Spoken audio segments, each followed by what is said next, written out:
Hi guys. So I'm going to go through with you this beginning part of this new notebook. So hopefully you watched the video and you understood about the energy changes that happen when bonds form and break. So this next part is about ionic bonds and compounds. So it's using the octet rule, which we know a lot about. So the octet rule, remember we want 8 valence. And we've already talked some about ionic compounds earlier on in the year. So today is kind of putting all of those things that we've been doing together to be able to form the compounds, show how the electrons are either given or taken, and then what happens as far as the naming. So putting all the different pieces together. So first off, if you have your reference table, so the element symbol, when we're talking about sodium, sodium is of course a capital N lowercase a, chlorine is a capital C lowercase l. The type of element, so remember that sodium is on the left side of the table, so sodium is a metal, whereas chlorine is a nonmetal. And so that's one of our early indicators that we have an ionic compound, when we have a metal and a nonmetal, something from the left side of the table, something from the right side of the table. All right, so electron configuration, that's not anything new that we haven't already done. So if you go ahead and look on your reference table, the electron configuration for sodium is 2-8-1. And the electron configuration for chlorine is 2-8-7. So if we want to know the number of valence electrons, remember that's the number of electrons that are in our outermost shell. So sodium has 1 valence electron, chlorine has 7 valence electrons. So from what we know, sodium, if it has 1 valence electron, remember it very much wants to get rid of that 1 valence electron. It wants to have this 8 in its octet and get rid of this extra one. Whereas chlorine would very much like to gain 1 electron because then it would have 8 valence electrons. So our ionization energy and our electronegativity should go along with that. So remember that ionization energy is the energy to remove an electron. So if we look those up, those are on table S. So if I look up the ionization energy for sodium, it's 496. But the ionization energy for chlorine is 1,251.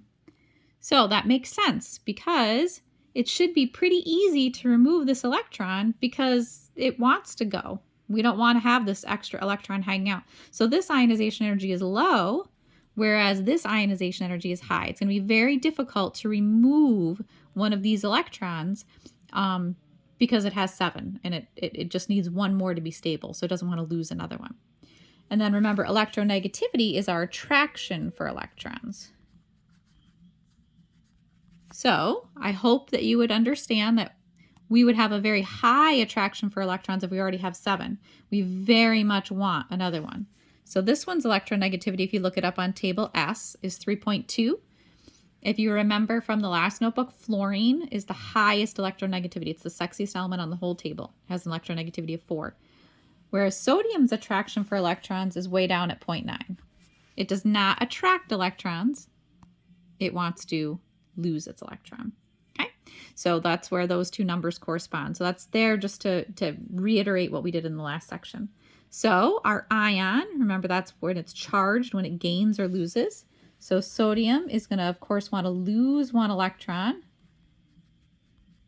So it's going to become a +1.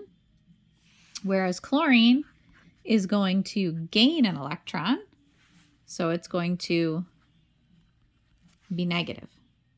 Okay? All right, so then we think about how many of them we're going to need. So let's go down and just kind of get to the Lewis dot. This one's pretty easy to see. This one wants to lose, this one wants to gain. So we really just need 1 of each one of those in a 1-to-1 relationship. So our formula would be NaCl.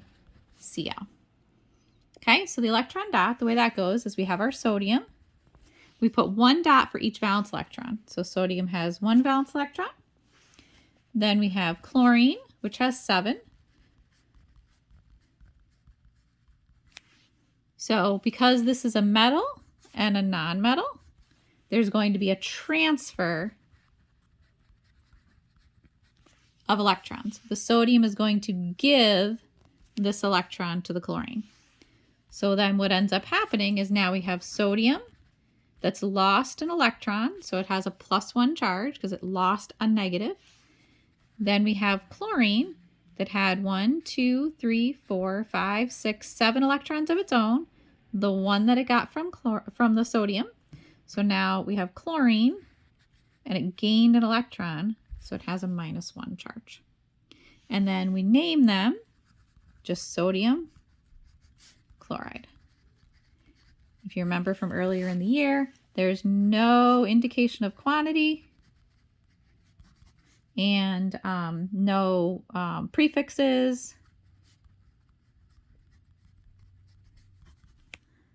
And then we just take the end and we add that "ide" ending. So we don't call it sodium chlorine, we call it sodium chloride. Okay?